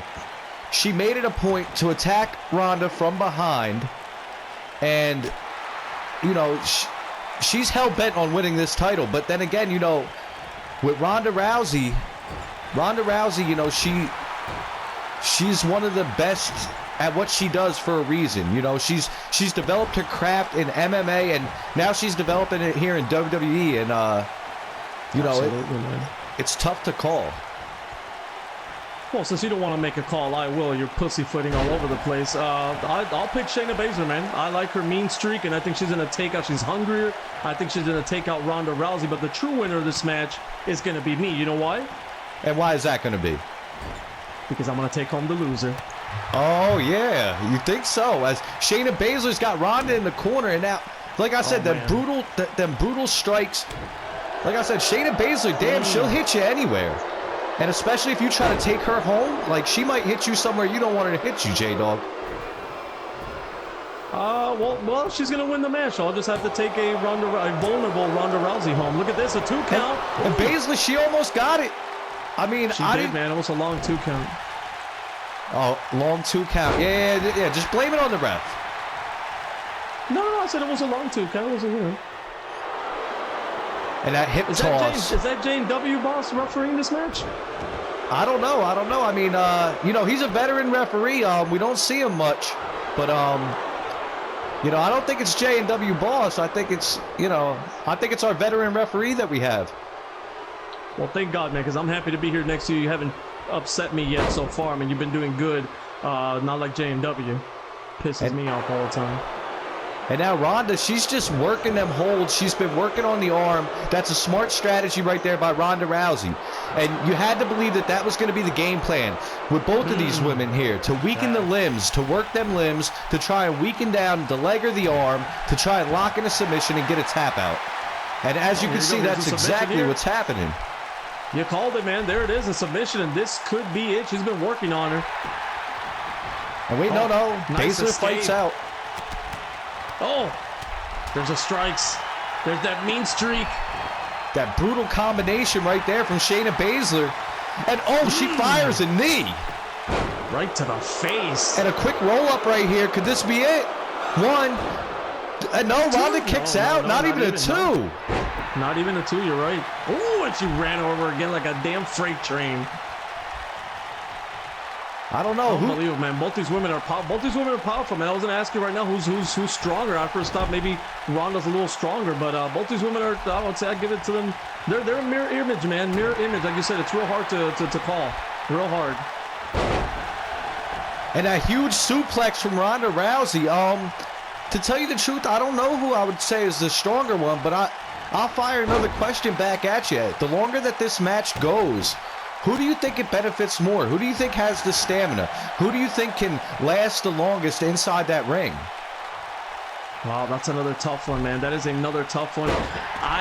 You know what? I would have to say I would give it to Shayna Baszler. And why? Because she's hungrier. I think she's been training harder. I think Ronda Rousey has made it. She's a champion, and she might be a little complacent, man. And going back to what you said, that mean streak, that is not only in this match, that extends into the training room. And I think Shayna Baszler will have her there, man. Yeah, you could be right.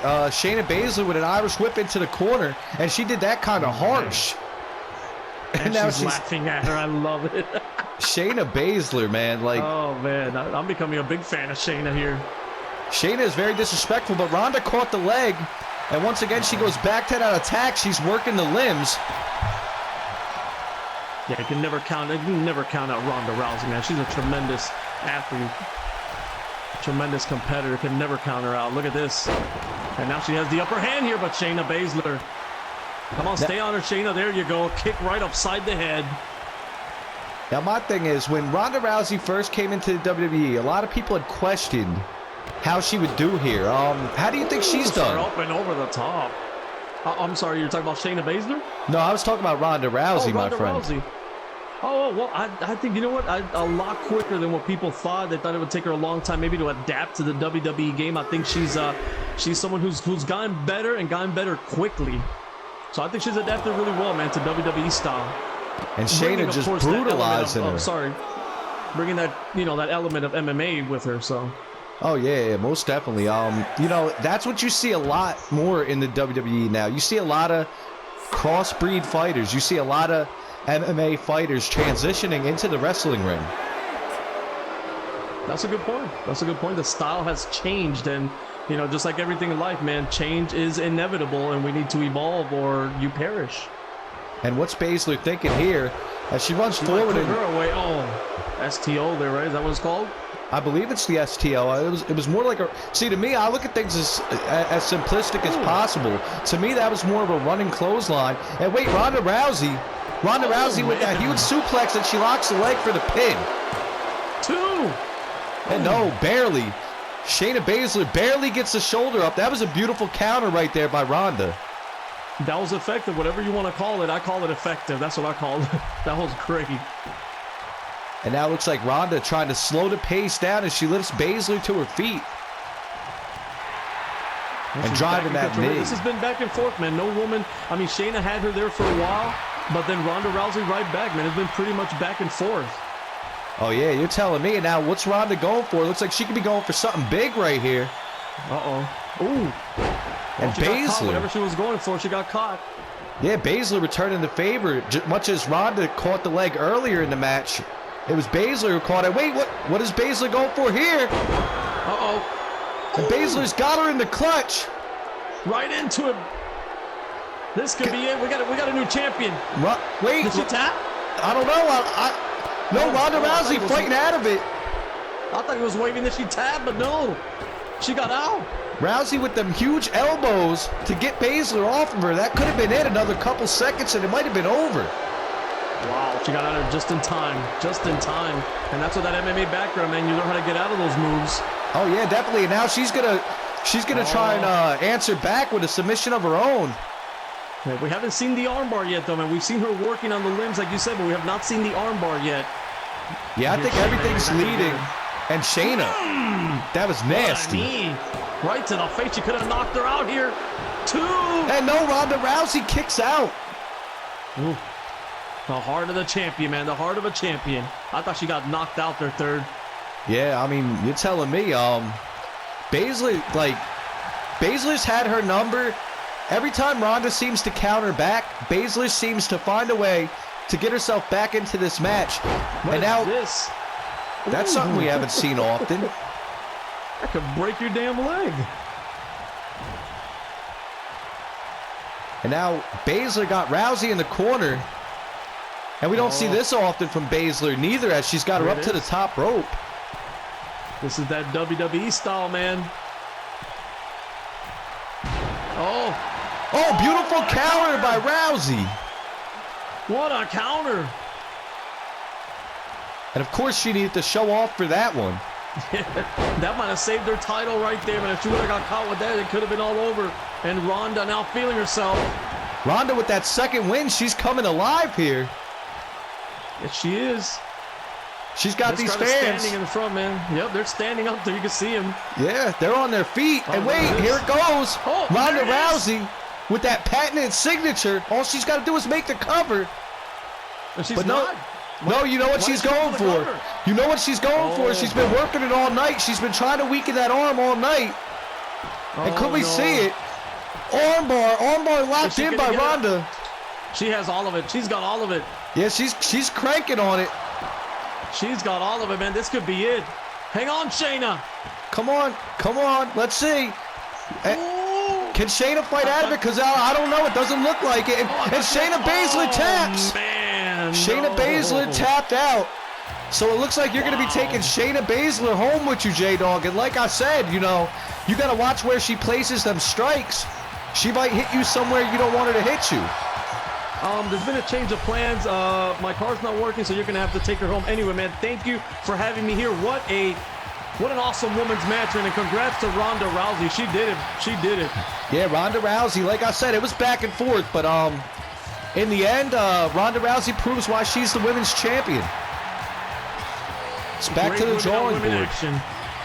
Yeah, back to the drawing board for Shayna Baszler. Thank you for joining me, J-Dog. Not a problem, man. The pleasure was all yours.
Well, ladies and gentlemen, we have one more match until the main event, and I'll tell you what, this match has been hyped up for weeks.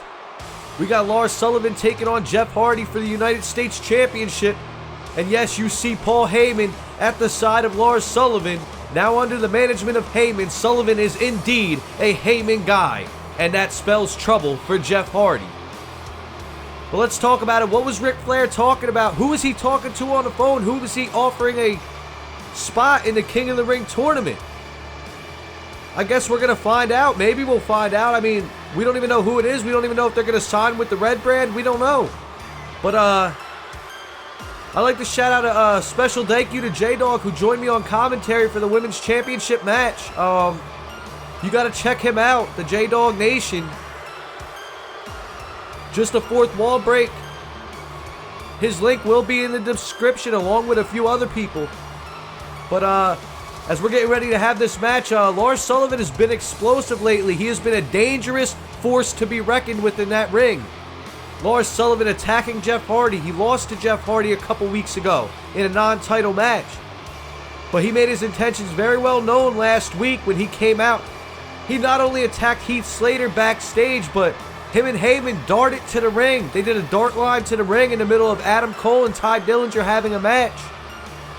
Lars Sullivan wiped the floor with Ty Dillinger, brutalizing him, destroying the Perfect 10.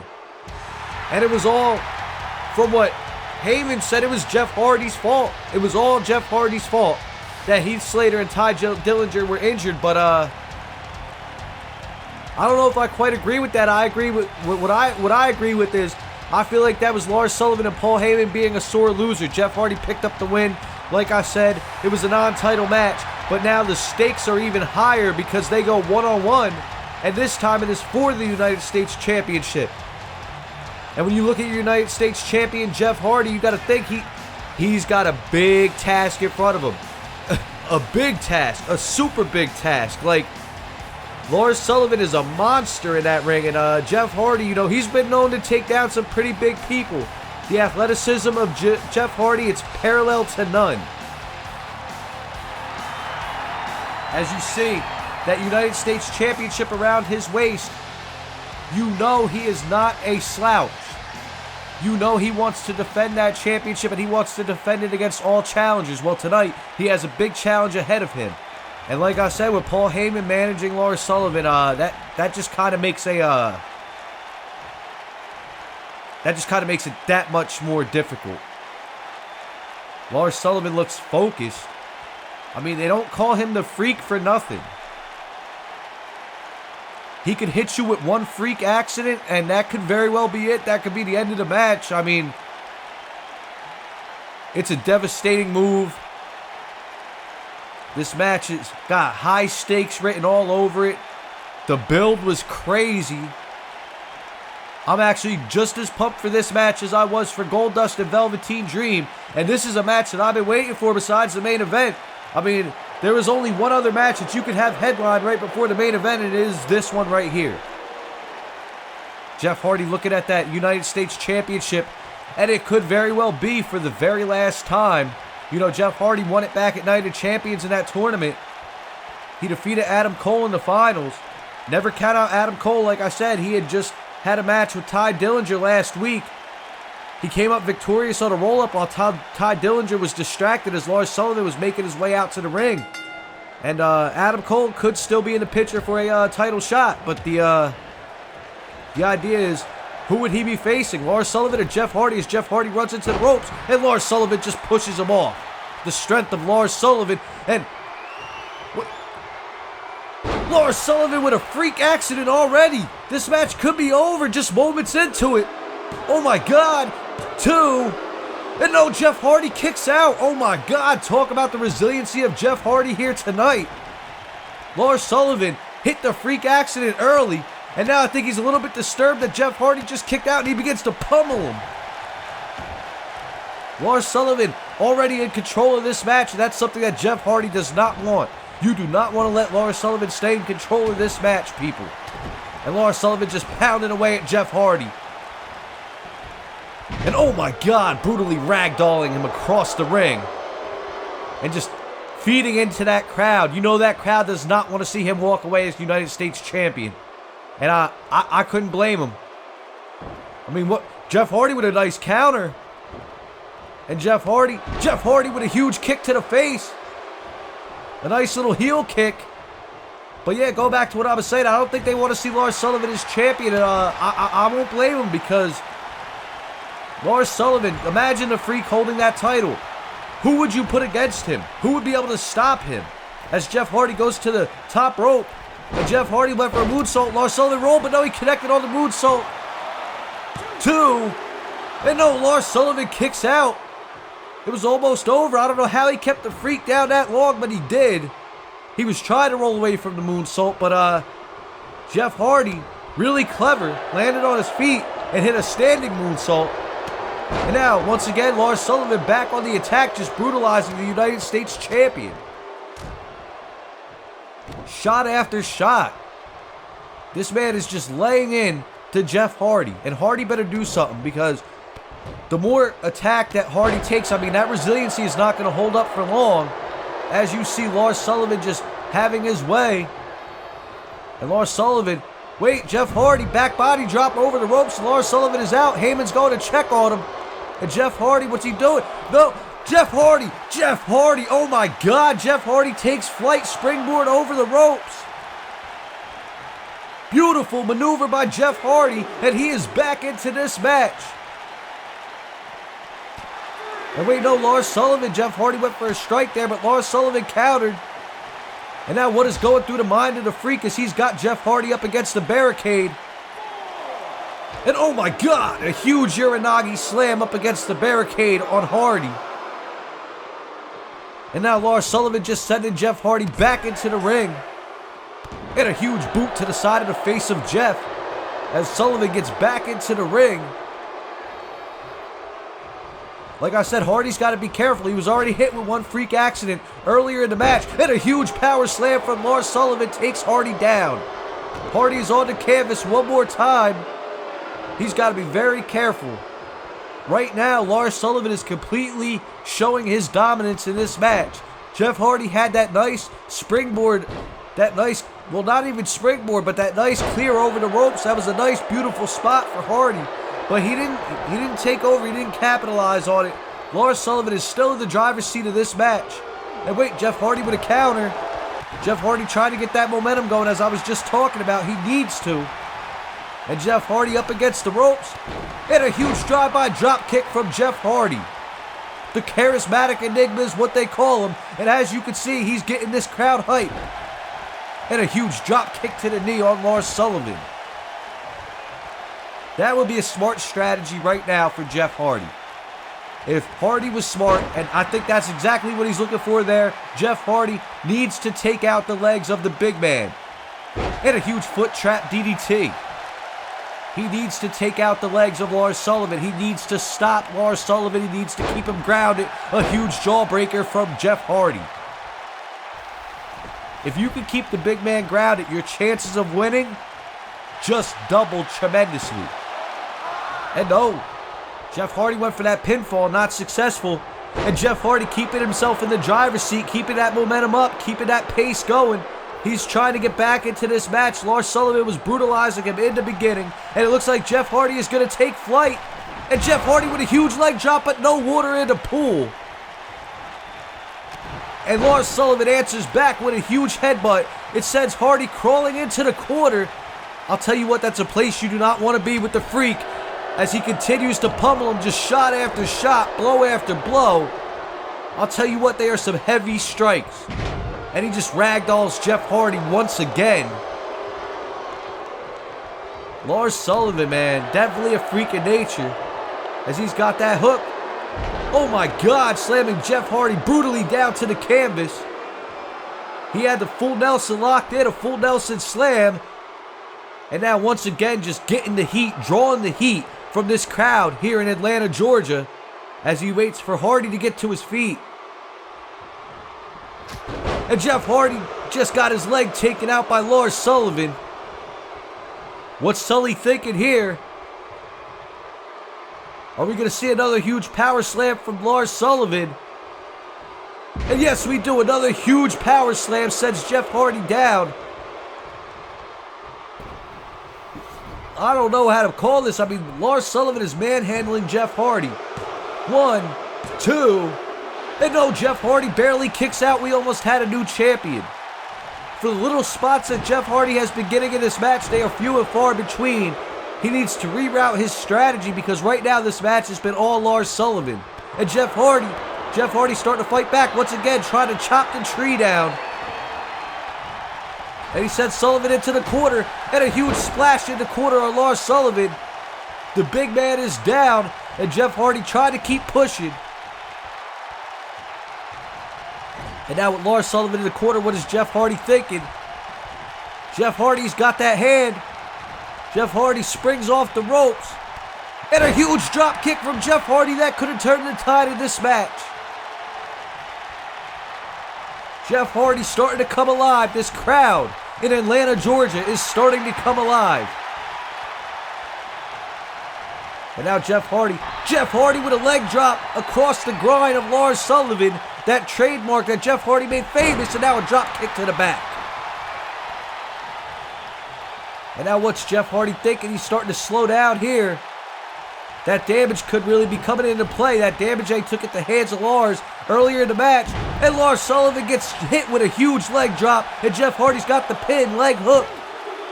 And no, oh no, Lars Sullivan barely kicks out. Barely answering the 3 count. And now Jeff Hardy trying to keep pushing. Trying to keep that pace going with a twist of fate. And Hardy with the twist of fate. Looks like he's going to try and get the nail in the coffin. He's going to end it. He's up. No! He went for the Swanton bomb, but Lars Sullivan moved out of the way. And now Lars Sullivan's got it. Another full Nelson slam brutally sends Jeff Hardy down to the mat. Lars Sullivan taking over again. And he's just brutally lifting Jeff Hardy up. Could we see it? A second freak accident of the night, and this has got to be it for Jeff Hardy. 2, 3, and by God damn it, Lars Sullivan is now your new United States champion. Well, we got a new United States champion, and it is the newest Paul Heyman guy on the block. You know, Heyman has been saying it for weeks. He said Lars Sullivan will walk out as the United States champion. And as we all know, Paul Heyman does not make empty promises or empty threats.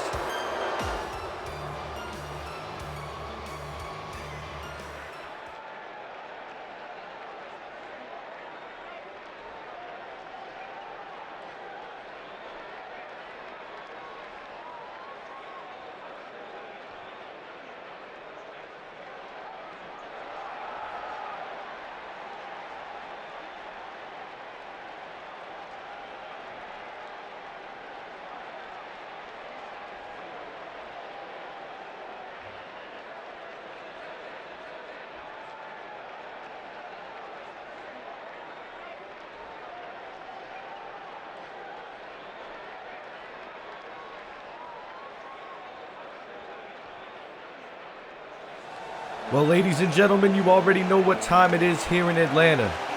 It is time for our main event. And we got a steel cage match between Samoa Joe and Braun Strowman, and it's about to go down right now. Now, the animosity has been building for weeks. Back at Night of Champions, it was Samoa Joe and Braun Strowman in the finals. Braun Strowman walked away with the Universal Championship. Samoa Joe feels like he lost that opportunity, and he's done everything in his power to try and weaken Braun Strowman and try and take him down. Underhanded, dirty tactics on the road to Backlash. And it all comes to a conclusion here tonight. Remember, this steel cage match came into play when Braun Strowman and Shawn Michaels won a tag team match against Samoa Joe and Triple H. The winners of the match, they had a chance to pick their stipulation, and Braun Strowman, he invoked the steel cage match because he wants no escape for Samoa Joe here tonight. And originally we had thought that Shawn Michaels and Triple H, they were going to get it on for the WWE World Heavyweight Championship here tonight at Backlash, but it seems Shawn Michaels, he had different plans. He left Triple H questioning what match stipulation would be invoked. And all the way up until last week, Triple H was, I'd say he was sweating bullets. At the end of the show, it was a super kick from HBK to Triple H directly on the chin. And HBK announced that at King of the Ring, there will be an Iron Man match for the WWE World Heavyweight Championship. But it's not happening tonight at Backlash.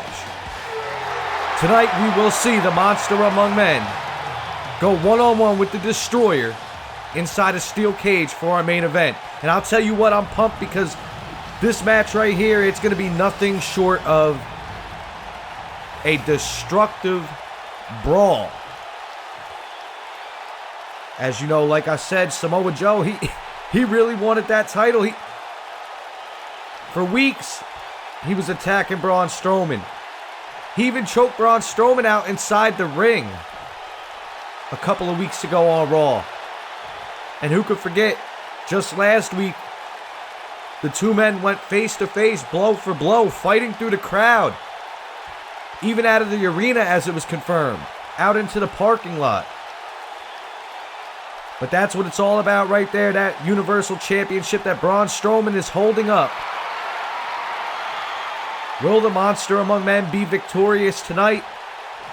He was the one that invoked this steel cage match. He was the one that put it into play. He said he doesn't want Samoa Joe to be able to run, to be able to hide, to be able to escape. He said all the games are over. And as you heard Samoa Joe earlier, Samoa Joe talking about only the weak are looking for revenge. Samoa Joe said he's not looking for revenge. He's not looking for a vendetta. He is looking for that Universal Championship, and his mind has never lost focus as we're starting off. And Braun Strowman with a huge chop, but Samoa Joe sends him over with a fireman's carry. And like I said, I have a feeling this match is going to be a little bit of a slugfest here tonight.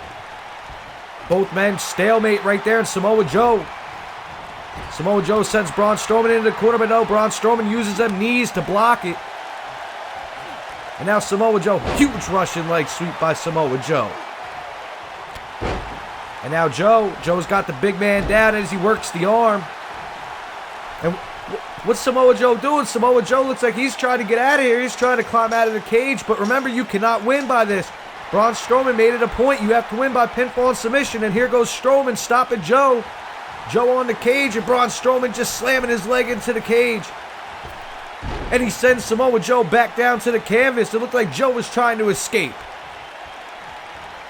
And now Strowman's got him up.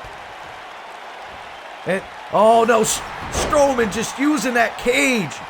Throwing Samoa Joe face first into the steel. And now Samoa Joe quick to counter, sending the stomp and just driving that boot into the face of Strowman. And Samoa Joe off the ropes and a huge kick to the face. That boot right on the button. And now Joe lifting Strowman back to his feet. I'm wondering what Joe has in mind here as he tries to work Braun Strowman around the ring. He's got him up against the ropes. And now just clubbing them blows to the back of Strowman. Like I said, you knew this was going to be a fight. You knew this was going to be a slugfest. Braun Strowman has the power. Samoa Joe has the experience, I would say. And he sends Braun Strowman directly into the cage. Face first, a chain link. And Samoa Joe just driving that knee across the throat. The diabolical things that go through the mind of the Destroyer as he sends Braun Strowman into the ropes and takes him down with an elbow. And now Samoa Joe, a little bit of taunting. I think he's kind of feeling himself right here. He's going to have to be careful. And wait, Braun Strowman. And Braun Strowman just a stalemate. And Braun Strowman with a clothesline sends Samoa Joe down. And now what's Braun Strowman going for? Oh my God! Brutal chop to the back. And now Strowman lifting Joe up. But Joe drives an elbow into the midsection. And now it's Joe into the ropes. And wait, Joe crafty. Joe countered it real quick. And now he sends Strowman into the corner. And there we go with that elbow and that enziguri. That's patented trademark of Samoa Joe right there. And now he's rolling Strowman over. Looks like he's going for a pin. And no, Strowman with an easy kick out. That wasn't even enough to take the big man down. And Samoa Joe with a chop to the back. A brutal and vicious chop. And now it looks like Joe is starting to take over. He's in the driver's seat right now.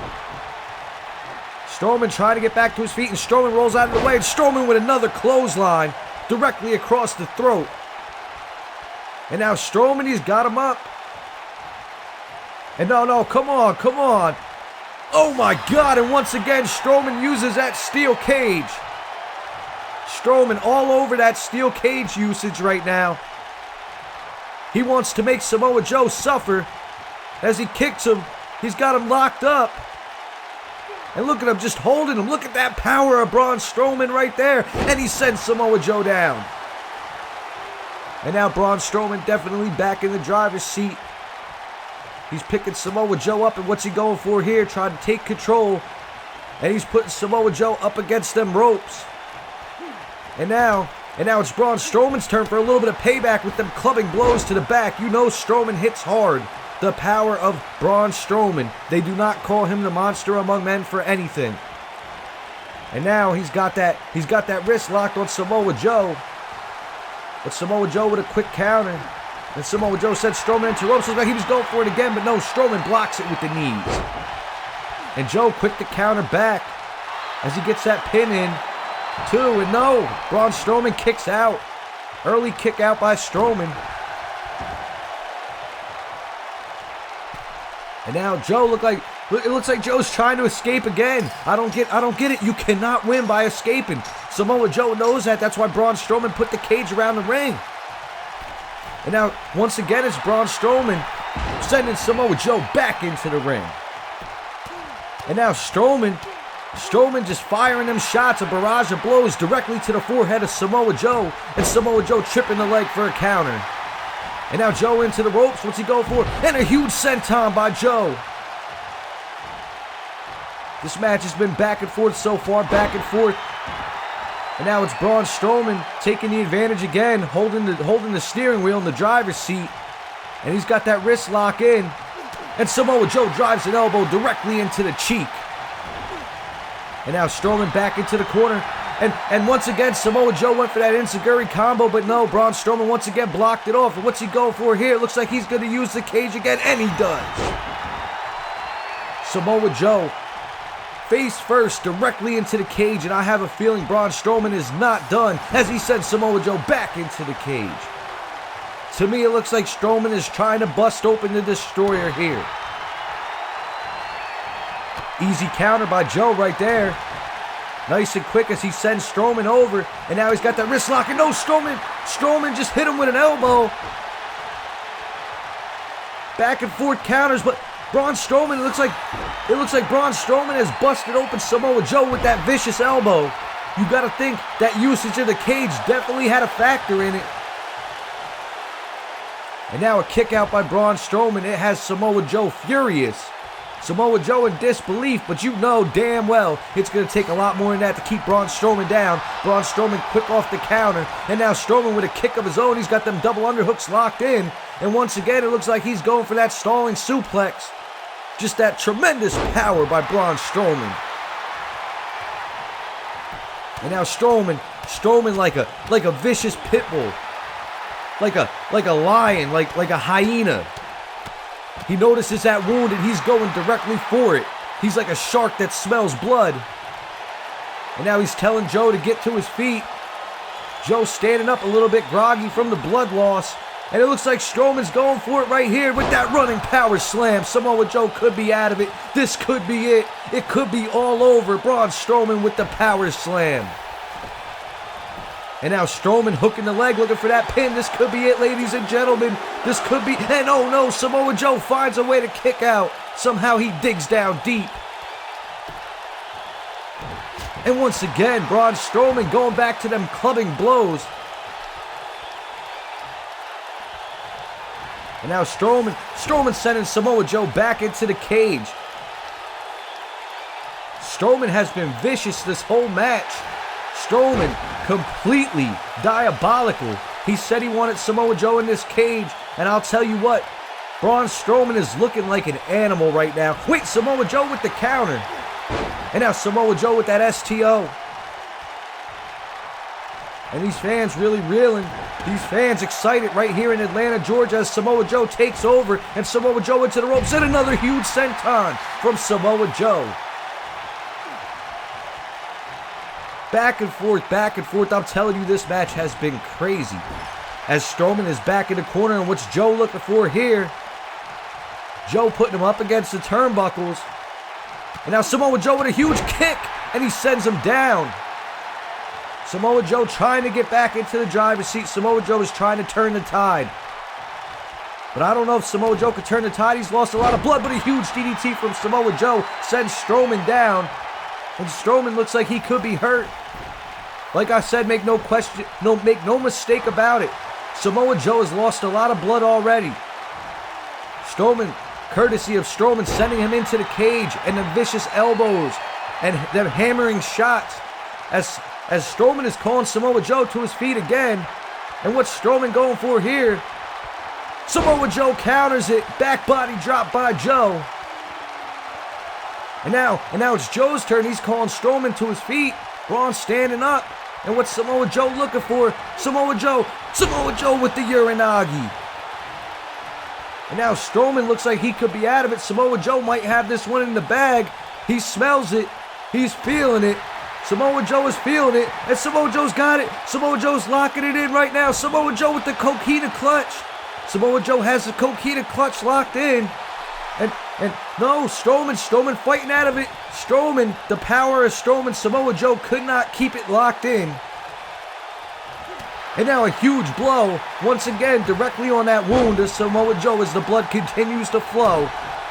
And wait, Joe's got it locked in again. This time it looks like he's got it locked in tight. Joe with the coquina clutch. Could Strowman tap out? You know, Joe's put a lot of people away with this. Braun Strowman could be out of it. You know, it's either tap out or go to sleep. That's Samoa Joe's motto. He'll put you to sleep. And Braun Strowman, he's got it locked in. Strowman might not get out. Wait, Strowman fighting out, just pulling them arms away. That vicious and brutal power by Braun Strowman. And now Joe is up. And what's Strowman going for? Strowman got him locked. And Strowman with a huge belly-to-back suplex variation. And now Strowman, he wants it. He's feeling it. Strowman's feeling it. Looks like he's going for a second one. And a second running power slam from Strowman. That has got to be it. It's got to be the curtain call right there for Samoa Joe. I don't think there's no way in hell Joe is going to get up from this one. As Strowman hooks the leg, it's got to be all over. It's all... no, it's not all over. Oh my God, the resiliency on Joe. I thought that was it. And I think Strowman thought that was it too. Strowman looking in disbelief. And now what's he thinking here? He's going to go back to that cage. Just slamming Samoa Joe back first against the chain link. And now once again going after that wound. Like I said, a shark in the water that smells blood. Just vicious, shot after shot. The mittens of Braun Strowman just coming directly down on the face of Samoa Joe. And Samoa Joe fighting back. Samoa Joe with a huge Russian leg sweep counter.